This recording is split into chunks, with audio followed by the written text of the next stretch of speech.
You know it's not an ordinary class trip when one of the activities is calling in the Coast Guard to perform a rescue operation.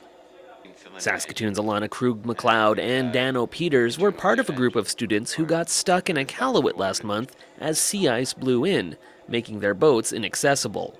So the Coast Guard took us to our ship. So we went to the end of the pier in Iqaluit, and they took us out on these barges that were tipping and weaving through the sea ice and knocking into pieces and everything. And then we came to the Coast Guard ship, so we were really welcomed on there. Luckily, the rest of the trip was pretty smooth sailing as the pair took part in a student on ice expedition to Nunavut and Greenland. Well, this is an amazing opportunity, and so few people actually know about the Arctic.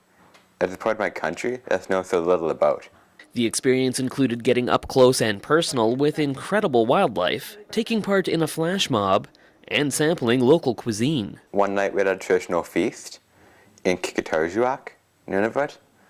So we had raw char, raw clams, and narwhal blubber.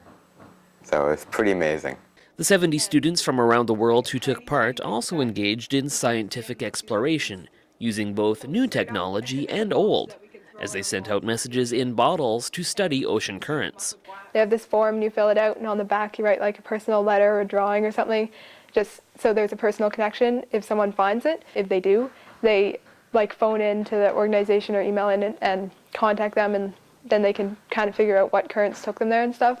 Dano and his father built this device to take soil samples for a project in collaboration with the Canadian light source synchrotron to study acid rain and contamination. So we're actually doing a project on how acid rain reacts to the soil. So we do baseline contamination to find out what's already there. And then we add nitric or sulfuric acid. And then we see how the soil will change. Alana had quite literally the polar opposite experience last year, as she was involved in a student on ice trip to Antarctica.